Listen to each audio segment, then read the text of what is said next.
Ces 2 derniers dimanches, vous souvenez-vous que j'ai parlé de la façon dont la sagesse de Dieu est concentrée dans les nuages? Comme la Bible dit, il en va de même pour ma parole.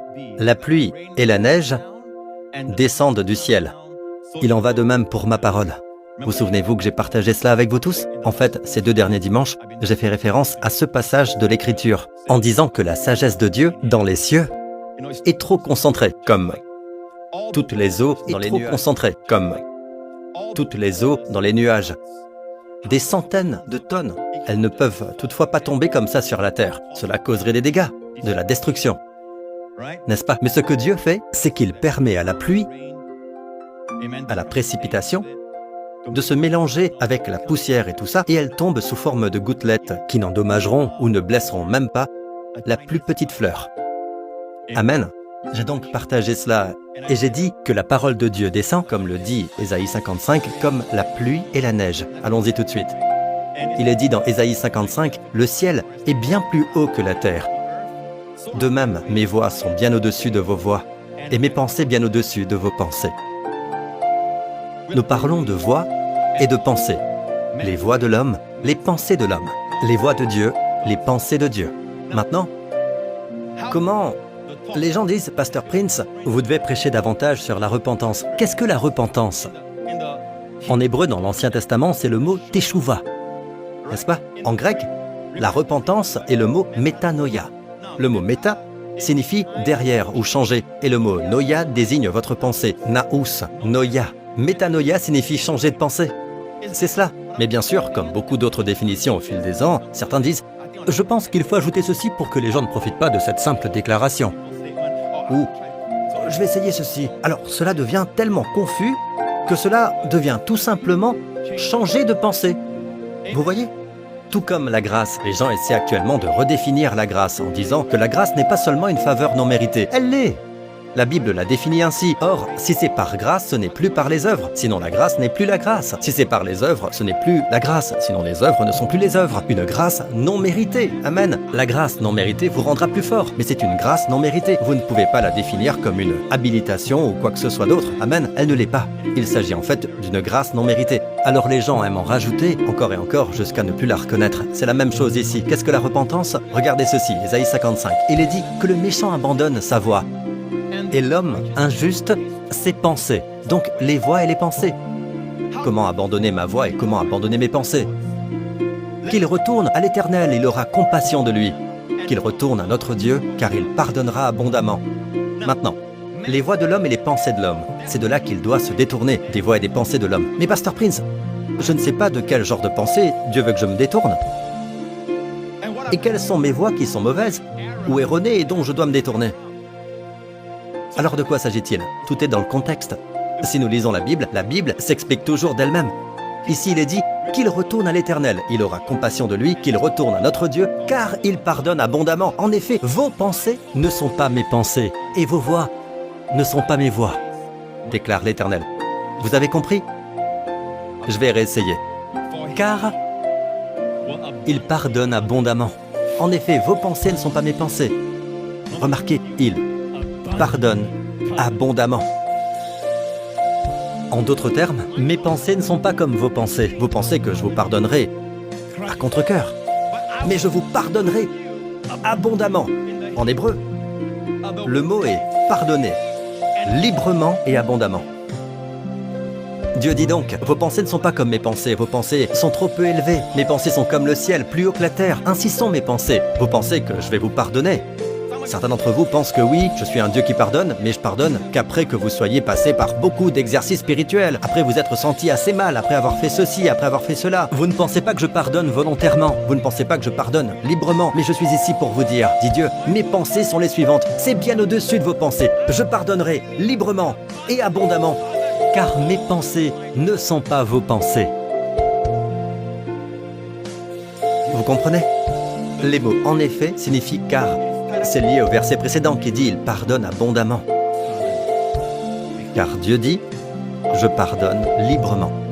Je pardonne abondamment car mes pensées ne sont pas vos pensées. Savez-vous pourquoi Dieu pardonne librement et abondamment? Tout a été payé. Dieu vous a tellement aimé qu'il a envoyé son Fils pour qu'il devienne votre substitut pour le péché sur cette croix. Et lorsqu'il était sur cette croix, tout ce qui vous était destiné en termes de jugement, de terreur, de punition, tout est tombé sur Jésus à la place. Maintenant, grâce au sang de Jésus, Dieu a un fondement juste. C'est Dieu qui a planifié cela. C'est Dieu qui a tant aimé son Fils. Vous ne saurez jamais à quel point Dieu vous aime jusqu'à ce que vous sachiez à quel point Dieu aime son Fils, car Dieu a donné son Fils pour vous, le même Fils qui a ouvert les cieux. Et j'aime la façon dont la Bible dit « Le ciel s'ouvrit pour lui au fleuve du baptême ». Le Jourdain. Jésus est sorti du fleuve et le Père lui a dit « Tu es mon Fils bien-aimé, qui a toute mon approbation. J'ai maintenant un fils, Justin, et une magnifique fille. Je les aime tous les deux avec passion. Et ils ont toute mon approbation. Aujourd'hui encore, je peux le dire du fond du cœur. Ils ont toute mon approbation. Mais imaginez Dieu dire à son Fils « Tu as toute mon approbation ». Et ce Fils, il l'a envoyé mourir pour nos péchés. Combien Dieu vous aime! On peut savoir à quel point on est aimé de quelqu'un parce qu'il est prêt à abandonner rien que pour nous. Et si Dieu est prêt à renoncer à Jésus, ce n'est pas parce qu'il ne l'aime pas. Il a aimé Jésus avec passion. Amen. Mais il l'a abandonné pour vous. Comprenez-vous maintenant pourquoi Dieu pardonne librement et abondamment? Souvent, nos pensées ne sont pas assez élevées. Vous savez, nous continuons à dire « Oui, je crois que Dieu pardonne, mais vous devez faire ceci, vous devez faire cela, agir de telle manière. » Et quand Dieu pardonne, vous imaginez qu'il le fait en disant « Je te pardonne, mais tu ferais mieux de bien te tenir à l'avenir. » Ce n'est pas un pardon gratuit dans votre tête, ce n'est pas un pardon abondant. Souvent, l'acte est gâché par le style. Je vous explique. Avez-vous déjà reçu une gâterie de la part de quelqu'un? Les gens vous offrent une gâterie, mais ensuite ils vous disent « Ah, d'accord. Tu m'avais demandé une gâterie la dernière fois, n'est-ce pas? Je te l'ai déjà donnée. » Ils vous ont offert une gâterie. L'acte est là, mais le style gâche l'acte. Il gâche l'acte. Ce n'est pas seulement l'acte, c'est la façon, le style. Alors, lorsque Dieu pardonne, c'est de la façon suivante, librement et abondamment. Nos pensées ne sont pas assez élevées par rapport à ses pensées. Rappelez-vous l'histoire de la femme qui est venue dans la maison d'un pharisien lorsque Jésus s'y trouvait, en train de dîner avec le pharisien. Elle a pleuré aux pieds de Jésus et lui a essuyé les pieds avec ses cheveux. Jésus perçut alors les pensées du pharisien à l'égard de cette femme. Il se dit en lui-même, si cet homme était prophète, il saurait de quelle sorte de femme il s'agit. De toute évidence, c'était une femme de mauvaise réputation. Et Jésus dit, Simon, c'est le nom du pharisien. Il y avait une fois, suivons l'histoire, il dit, un créancier avait 2 débiteurs. L'un d'eux lui devait 500 pièces d'argent, ce qui représente environ 1 année et demie, un peu plus d'1 année et demie de salaire. Et l'autre 50, soit environ 2 mois de salaire ou plus.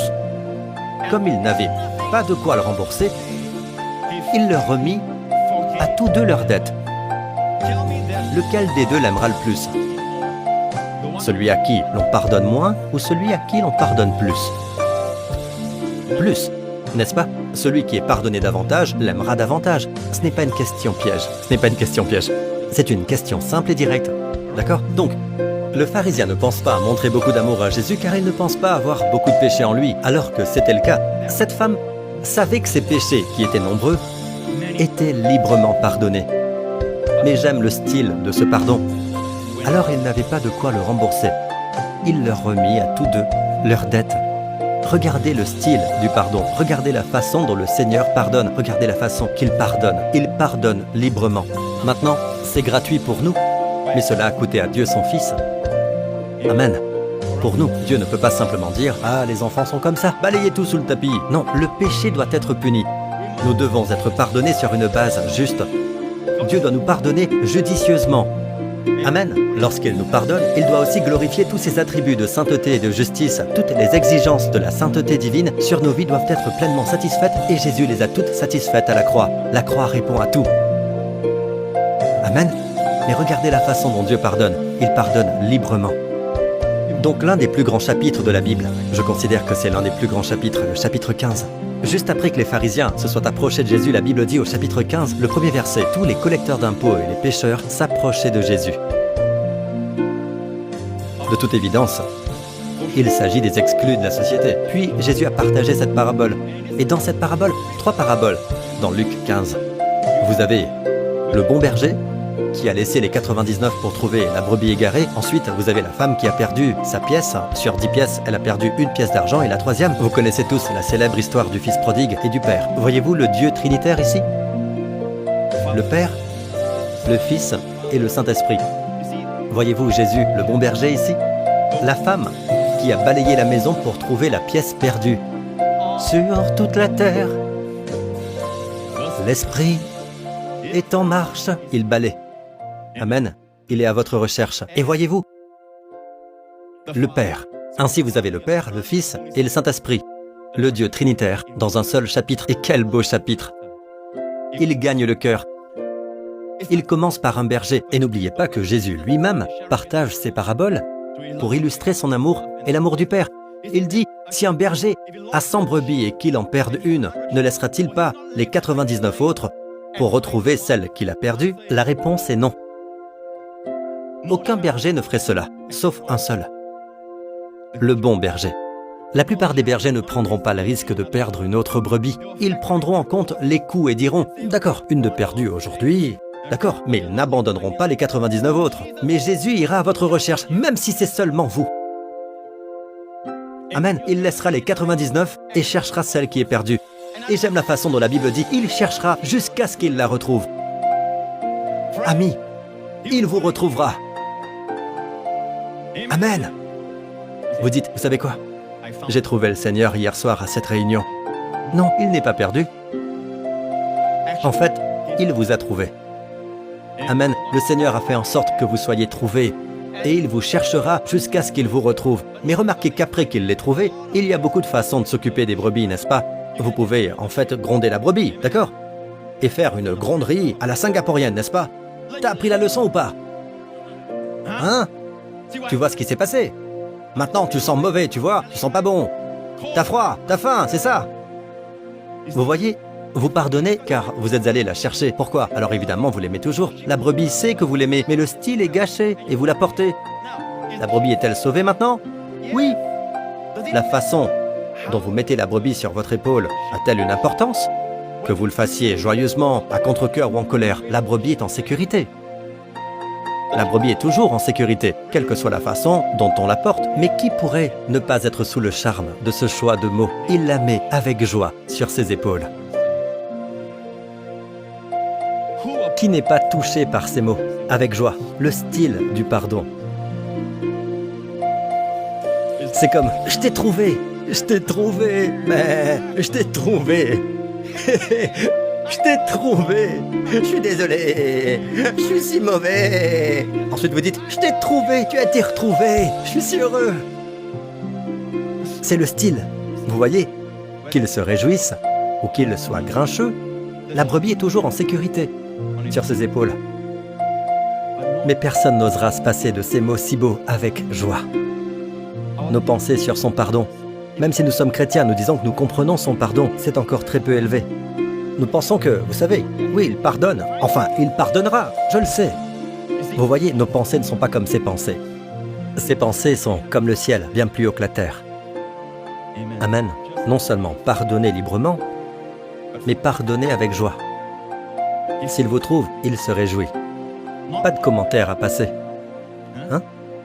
Puis vient la femme qui a perdu une pièce sur 10 des pièces d'argent. Et une pièce se distingue par son image. Amen. L'homme a été créé à l'image de Dieu. Cette image a été ternie et cette pièce est perdue.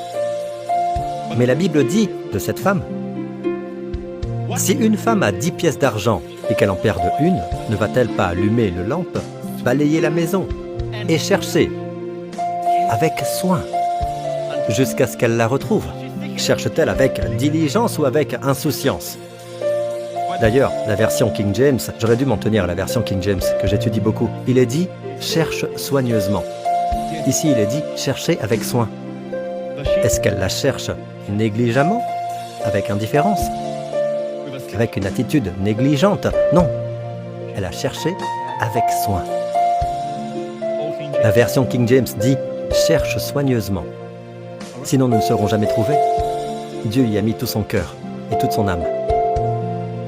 Et puis, il y a le Père. Vous connaissez tous l'histoire du fils prodigue. Il a quitté la maison. En fait, il a dit à son père, « Donne-moi mon héritage. » En d'autres termes, « Tu es trop fort, tu es en trop bonne santé. Je ne peux pas attendre que tu meurs. »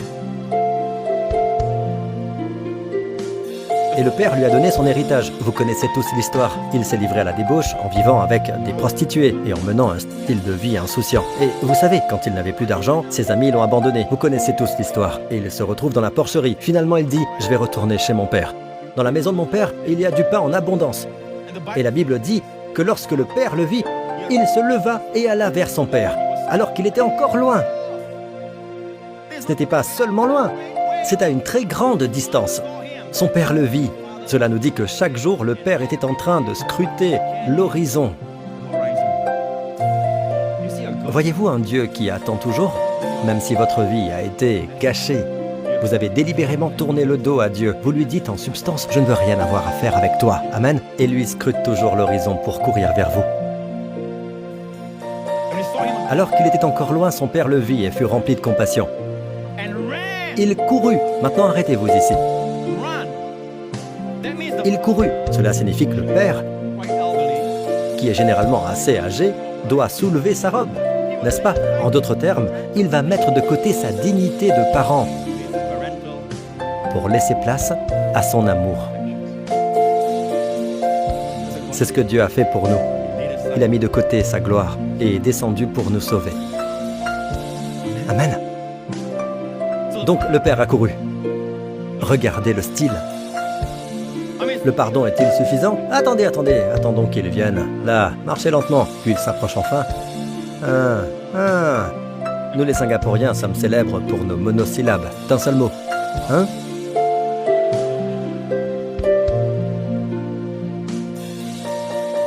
Alors regardez le fils. Le fils est tout puant et sale, et il y a des trous partout dans ses vêtements. Ça va? Ça va. Alors vas-y. Puis le fils s'est arrêté à mi-chemin. Vas-y. Hé! C'est toujours bon à prendre, n'est-ce pas? Cela signifie que le père n'a pas dit « Je suis désolé, oublie ça. Tu sais que tu ne peux pas revenir. » Je veux dire que c'est toujours un pardon, n'est-ce pas? Mais le style est froid. Ça ne fera pas l'affaire. Cela ne satisfait pas le cœur de Dieu. Cela ne satisfait pas le Dieu de l'univers. Le Dieu qui nous aime tant, qui nous a envoyé son Fils pour mourir pour nous. Celui qui dit « Mes pensées ne sont pas comme vos pensées. La façon dont vous pensez à moi, la façon dont vous pensez à mon pardon n'est pas comme la façon dont je pense. » Amen. Oh, des mots pour exprimer les pensées de Dieu. Comment un simple homme peut-il exprimer ses pensées et ses voix? Dieu, donne-moi les mots au nom de Jésus. Comment se fait-il qu'un Dieu qui a des myriades d'anges se soucie tant de celui qui est perdu et qu'il le cherche soigneusement? Et il n'attendra même pas que cette personne marche vers lui, mais il courra vers elle. N'est-ce pas? Maintenant, la Bible dit qu'il a couru. Mais vous voyez le Fils revenir, n'est-ce pas? Vous voyez le Père courir, n'est-ce pas? Oh, il court pour me frapper, n'est-ce pas? Cela peut être ainsi, n'est-ce pas? N'ai-je pas raison? Allez! Oh, il est impatient de me frapper. Oh mon Dieu! Voyez la façon dont il court? Il va me battre, c'est ça? C'est ça?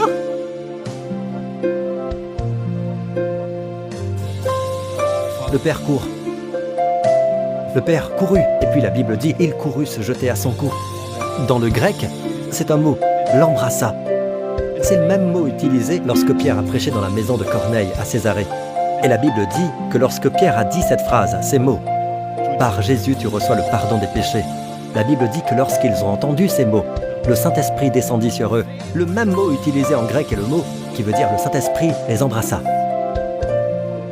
C'est pourquoi lorsque vous prêchez sur la parole de la grâce, le Saint-Esprit aime cela. Il vient et embrasse les gens dans la plénitude. Et ils ont commencé à parler en langue dans la maison de Corneille. Cela satisfait-il Dieu? Non. Il doit montrer à son Fils le genre de pardon dont il dispose. Et la Bible dit, il l'embrassa. Dans la Bible amplifiée, dans les commentaires d'Archibald, de Thomas Robertson et des autres spécialistes du grec, ce n'est pas seulement l'embrasser, mais de l'embrasser encore et encore. Et non seulement cela, l'embrasser passionnément. L'embrasser avec ferveur. L'embrasser, l'embrasser, l'embrasser encore et encore et encore. Vous voyez le cœur de Dieu. Mais il a utilisé ton argent, Père. Père, meurs, a-t-il dit en substance. Père, il ne se soucie pas de toi. Nous pouvons dire beaucoup de choses, mais nos pensées ne sont pas comme ses pensées. Nous demandons justice, à moins qu'il ne s'agisse de nous. Nous exigeons la justice pour les autres, Nous jugeons les autres par leurs actions, mais nous nous jugeons nous-mêmes par nos intentions. Mon intention, ce n'est pas ce que j'ai voulu dire, mais nous jugeons les autres par leurs actions, donc nos pensées sont si peu élevées. Nous ne nous élevons pas assez haut pour atteindre ces pensées. Comment Dieu pardonne-t-il? Il vous embrasse encore et encore. Le Fils n'a pas besoin de dire quoi que ce soit. À partir de ce moment-là, il n'y a plus un seul mot qui est rapporté du Fils. Après avoir dit « Traite-moi comme l'un de tes ouvriers », des paroles dont le Père n'a pas tenu compte. Après cela, il n'y a plus un seul mot de sa part. Apportez vite le plus beau vêtement, passez-lui un anneau au doigt. Et non, si tu te qualifies, tu seras en période d'essai pendant 1 mois, ou 3 mois, ou 6 mois. On a encore le temps, n'est-ce pas? Je veux dire, c'est toujours le pardon, n'est-ce pas? Mais ses pensées ne sont pas ses pensées.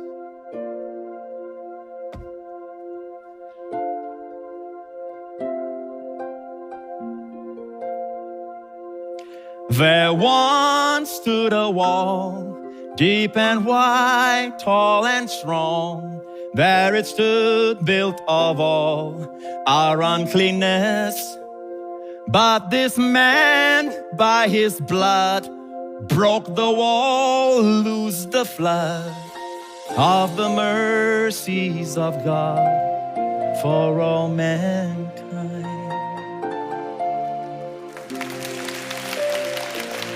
Cela a été libéré depuis. Alléluia. Et le cœur de Dieu coule comme une crue torrentielle. Sans relâche, sans relâche. Nous pensons que Dieu a déchiré le voile pour que l'homme puisse entrer, mais Dieu a déchiré le voile afin de sortir. Il ne pouvait pas sortir car il lui fallait tuer l'homme. Car lorsqu'il sort dans sa sainteté, l'homme doit mourir.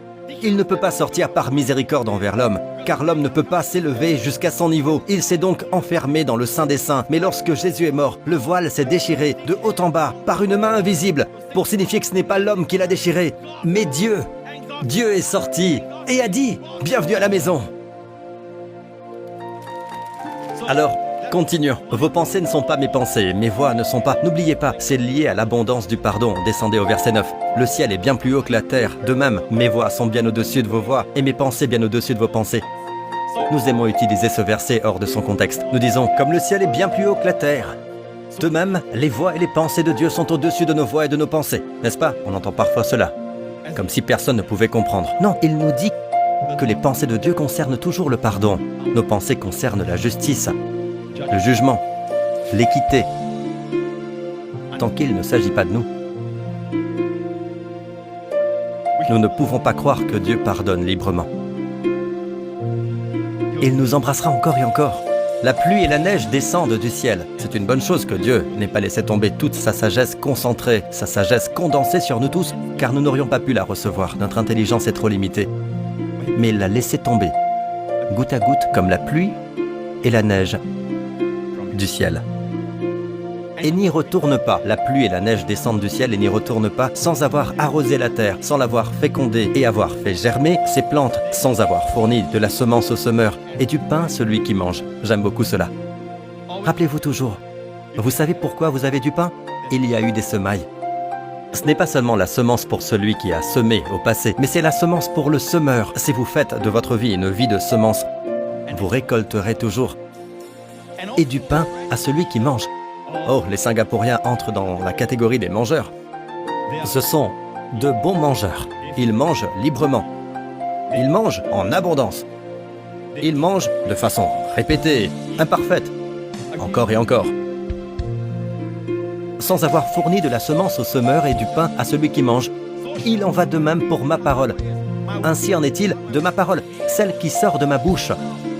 Il en va de même pour ma parole qui sort de ma bouche. Elle ne revient pas à moi sans effet, sans avoir fait ce que je désire et rempli la mission que je lui ai confiée.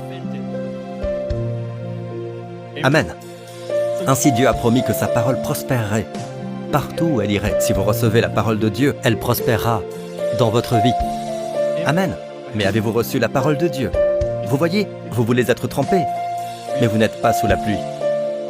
Supposons que la pluie soit une averse de bénédiction.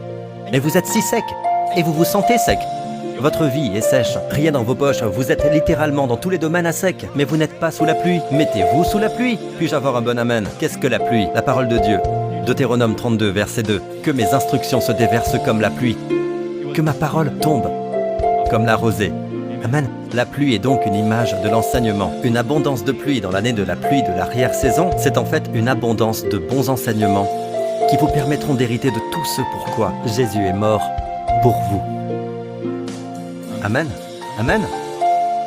Le verset suivant dit, « Oui, vous sortirez dans la joie et vous serez conduits dans la paix. » Juste après avoir reçu la parole de Dieu, la parole du pardon, la parole de la grâce, vous sortirez dans la joie et serez conduits dans la paix.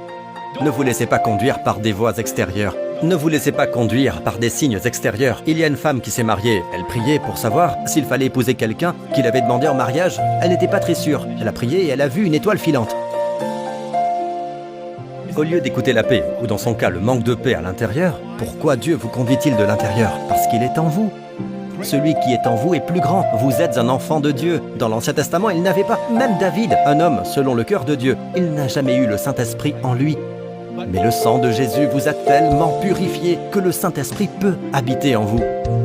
Dans la chambre haute, Jésus a dit « L'Esprit reste avec vous et il sera en vous éternellement. » Et c'est ainsi qu'il nous conduira.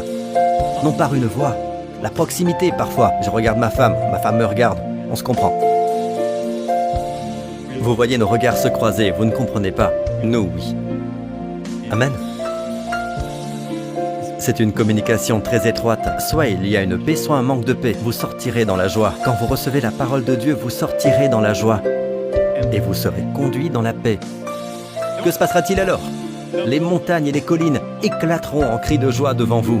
Les personnes qui comptent vraiment dans votre vie, les personnes ayant de l'influence dans votre famille, les gens qui comptent vraiment pour vous, car les montagnes sont toujours des images de royaumes ou de personnes haut placées.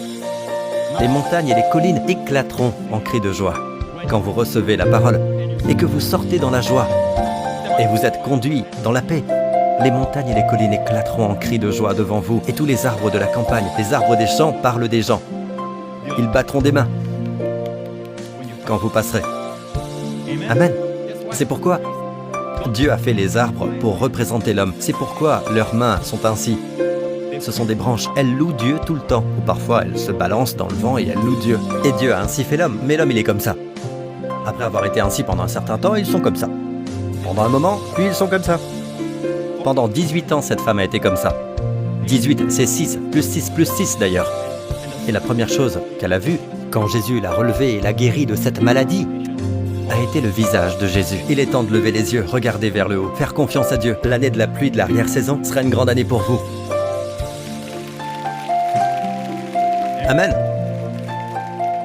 Je vais conclure. Au cas où vous vous demanderiez, eh bien, Pasteur Prince, si les gens savent qu'ils sont tellement pardonnés, que même leurs péchés de demain sont pardonnés, cela ne va-t-il pas causer un mode de vie de péché dans leur vie, une vie insouciante? Eh bien, vous vous souvenez de la Nouvelle Alliance? Nous sommes sous la Nouvelle Alliance, montrez-leur la partie de la Nouvelle Alliance. Voici que les jours viennent, dit le Seigneur, où je conclurai avec la communauté d'Israël et la communauté de Juda une nouvelle alliance. Elle ne sera pas comme l'alliance mosaïque, les 10 commandements que j'ai conclus avec leurs ancêtres le jour où je les ai pris par la main pour les faire sortir d'Égypte. Comme ils n'ont pas persévéré dans mon alliance, moi non plus je ne me suis pas soucié d'eux, dit le Seigneur. Dieu ne peut que les ignorer car ils étaient sous le commandement de la loi. Ils étaient sous la loi. Mais voici l'alliance que je ferai avec la communauté d'Israël après ces jours-là, dit le Seigneur. Je mettrai mes lois dans leur esprit, je les écrirai dans leur cœur. En d'autres termes, il y aura une orientation interne. La loi dit, ne commets pas d'adultère. Elle ne dit pas, aime ta femme. Certains ne commettent pas d'adultère, mais n'aiment pas leur femme. Il y a ceux qui ne commettent pas l'adultère parce qu'ils n'ont pas d'argent. Il y a ceux qui ne commettent pas l'adultère parce qu'ils n'en ont pas d'opportunité. Il y a beaucoup de raisons. Dieu ne veut pas. Personne ne donne l'opportunité, vous voyez ce que je veux dire. Il y a plusieurs raisons, mais la bonne raison est que dans la Nouvelle Alliance, Dieu réalise le désir à l'intérieur, le nouvel amour pour votre mari, le nouvel amour pour votre femme. Et alors vous ne voulez pas commettre l'adultère, car au fond de votre cœur, même la simple pensée dans votre esprit, elle ne connaît pas votre esprit, n'est-ce pas? Mais la seule pensée d'adultère vous répugne. C'est cela la vraie sainteté. C'est ce que Dieu fait en vous. Donc Dieu a promis qu'il mettrait sa direction interne en vous. Numéro 1. D'accord? Je mettrai mes lois dans leur esprit, je les écrirai dans leur cœur, charnel, les tables de chair dans leur cœur. Je serai leur Dieu et ils seront mon peuple. Que signifie « je serai leur Dieu » ? Si vous êtes malade et que Dieu dit « je suis ton Dieu », vous êtes guéri. Si tu es fauché et que Dieu dit « je suis ton Dieu », il sera ton berger et tu ne manqueras de rien. Si tu es confus, troublé et stressé, et qu'il te dit « Je serai ton Dieu », tu auras le shalom. Jéhovah Shalom. Lorsqu'il dit « Je serai ton Dieu », cela signifie « Toutes mes ressources seront à ta disposition ». Ton besoin, c'est l'endroit parfait pour ma provision. Waouh! Je serai, la première clause, la direction interne. Je serai leur Dieu, deuxième clause. La troisième, tout ça, c'est dans la Nouvelle Alliance. Vous ferez mieux d'étudier ça, vous savez. C'est incroyable que dans de nombreux endroits, on vende les 10 commandements dans les librairies chrétiennes. Ils devraient vendre ceci. C'est mon idée d'ailleurs. Si vous la voyez, un peu de reconnaissance. Si vous voyez ça. La troisième clause, personne n'enseignera plus son concitoyen ni son frère en disant « Tu dois connaître le Seigneur ». Et le mot « connaître » ici est « ginosko », connaître par l'effort. Connaître par l'essai, l'erreur, connaître par l'effort, d'accord? Car tous me connaîtront, personne n'enseignera plus connaître l'Éternel par l'effort. Car tous me connaîtront. Se connaître ici est différent. Oïda, ils me connaîtront intuitivement. Pourquoi? Parce que, en effet, en grec, est le mot « hoti » qui signifie « à cause de cela ». La raison, c'est que, en effet, je pardonnerai leurs injustices et je ne me souviendrai plus de leurs péchés ni de leurs fautes. Dieu ne traite plus avec vous et moi sur la base du péché, car le péché a été réglé à la croix. Et plus vous croyez cela, plus cela active Dieu pour écrire sur votre cœur. La direction interne, c'est ce qui permet à Dieu d'être votre Dieu lorsque vous êtes en difficulté. Amen. C'est ce qui vous permet de connaître Dieu, celui qui pardonne les péchés. Mon ami, un dernier verset sur les souffrances de Jésus. Je veux que vous compreniez que lorsque Dieu vous aime, nous voyons souvent la souffrance, mais nous oublions l'amour. Il y a de nombreuses années de cela, lorsque j'ai publié une vidéo sur les souffrances de Jésus, j'ai vu dans l'esprit que tous les péchés du monde, c'est comme des égouts. Des égouts qui se libèrent, des égouts sombres, et ils convergeaient vers Jésus, tous nos péchés convergeaient vers Jésus. À l'époque, je n'avais pas de verset pour illustrer cela. Mais, à ma grande joie, j'ai trouvé, il n'y a pas très longtemps, j'ai trouvé un verset, Paga en hébreu pour Ésaïe 53, le célèbre chapitre sur ses souffrances. Il dit ceci, le Seigneur a posé sur Jésus, la dernière partie, le Seigneur a fait retomber sur lui l'iniquité de nous tous. Et j'ai découvert qu'en hébreu, c'est le mot Paga. Et même le commentateur dit que le mot Paga est un mot fort, c'est un mot violent. Et la New English Translation fait ressortir ceci, tous nos péchés. Le Seigneur a fait en sorte que le péché de chacun d'entre nous l'attaque. Exactement ce que j'ai vu. C'est comme si tous les péchés du monde allaient se retrouver en un seul endroit, un seul lieu, dans un seul corps. Cette figure solitaire sur le calvaire, sur la croix. Et tous les péchés du monde sont entrés en lui. Il a tremblé. Vous savez que nous ne pourrons jamais comprendre l'amour que Dieu a pour nous. Dieu qui nous a aimés n'a pas voulu se séparer de nous. Il nous a donné son Fils, sachant qu'il n'y avait pas d'autre solution. Et son Fils nous a aimés et a donné sa vie pour nous. Le Saint-Esprit, appelé l'amour de l'Esprit, nous a aimés pour nous ramener au Père, sachant que nous ne pourrons jamais être heureux ailleurs que dans le sein du Père. Et l'amour que vous cherchez dans tous les mauvais endroits se trouve dans son cœur, dans son sein. Et quand j'ai réalisé que tous les péchés retombaient sur lui, j'ai pensé, quelques jours plus tôt, à Gethsémani, lorsqu'il a prié, et à l'idée même de devenir péché sur la croix, la pensée même de devenir péché, pas encore péché. Il est à ce moment pas encore devenu notre péché, afin que nous puissions devenir la justice de Dieu en lui. Il est devenu péché, mais la pensée même de devenir péché, comment la sainteté, qui ne connaissait pas de péché, a tremblé à cette pensée. Et la Bible dit qu'il a pleuré violemment, qu'il a poussé de grands cris. La Bible dit qu'il a sué du sang, ce qui, selon la science médicale, n'arrive qu'en cas de stress extrême. Les capillaires éclatent. L'idée même de devenir un péché, pas encore un péché. À l'idée même de devenir péché, il a sué du sang. Combien plus encore à la croix lorsqu'il est devenu péché. C'est cela l'amour. Je veux que vous vous asseyiez, que vous regardiez cette vidéo encore une fois. Mais cette fois, je veux que vous vous concentriez sur l'amour de Dieu, le Père, pour vous. Et l'amour de Jésus pour vous. Voulez-vous faire cela? Regardez.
forsaken me.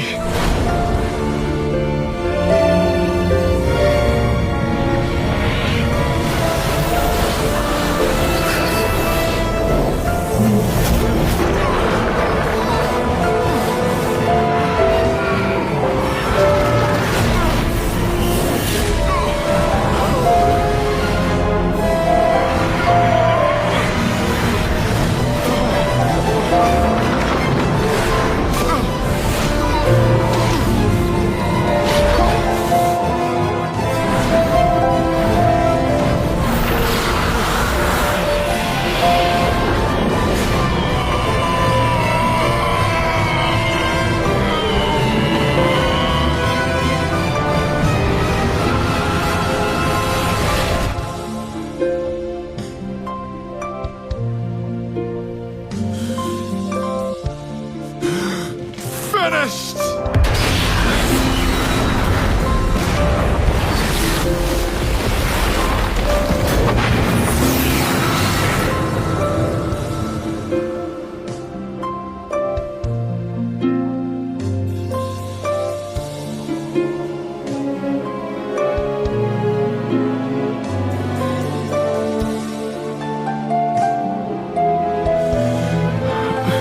Father, to your hands I commit my spirit.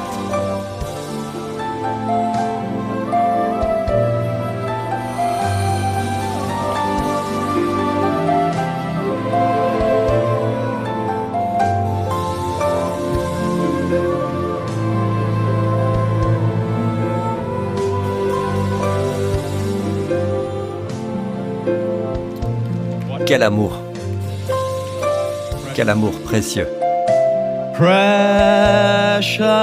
Lamb of glory, love's most wondrous story, heart of God's redemption of man, glory to the Lamb of glory.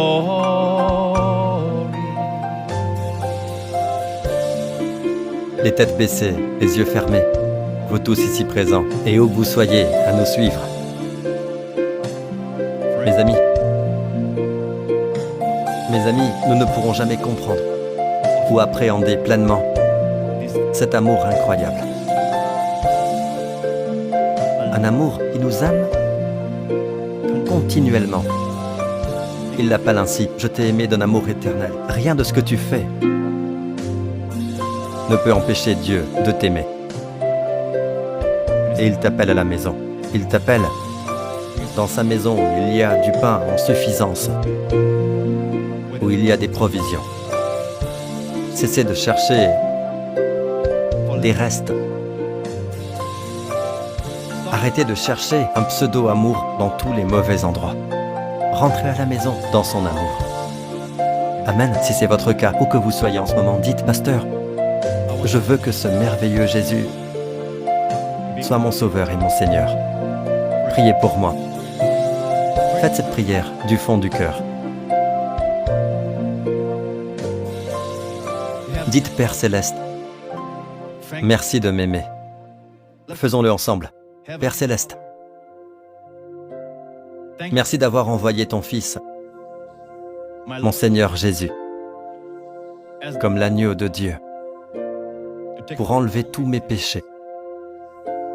Merci d'avoir pris ma place, d'être mort à ma place, d'avoir porté mon châtiment et de m'avoir racheté de la malédiction sur cette croix. Seigneur Jésus, merci d'avoir pris tous mes péchés. Merci de m'avoir aimé. Même lorsque je ne me souciais pas de toi, tu m'as aimé. Tu es ressuscité d'entre les morts, au-dessus de toute principauté et de toute puissance, couronné de gloire et d'honneur. Et tu es mon Sauveur et mon Seigneur. Merci Seigneur Jésus, pour toujours dans ton étreinte, dans ton amour. Au nom de Jésus. Precious Lamb of glory, love's most wondrous story, heart of God's redemption for man, glory to the Lamb of glory. Levez vos mains, vous tous ici présents. Souvenez-vous que vous n'êtes pas seuls face à cette semaine. Le Seigneur est avec vous. Et soyez sensibles aux impulsions et aux directions de l'Esprit, les encouragements à l'intérieur. Voulez-vous? Amen. Menez une vie élevée en vous basant sur cela. Ne vous contentez pas de faire des choses ordinaires et éthiques, mais allez plus loin dans l'excellence morale. Écoutez l'Esprit. Levez vos mains, vous tous ici présents. Cette semaine, que le Seigneur vous bénisse et vous garde. Que le Seigneur fasse briller son visage sur vous et qu'il vous soit favorable. Le Seigneur lève son regard sur vous et vous accorde, ainsi qu'à vos familles, son shalom, sa santé, sa paix et son bien-être. Au nom du Seigneur Jésus-Christ. Et le peuple de Dieu dit Amen.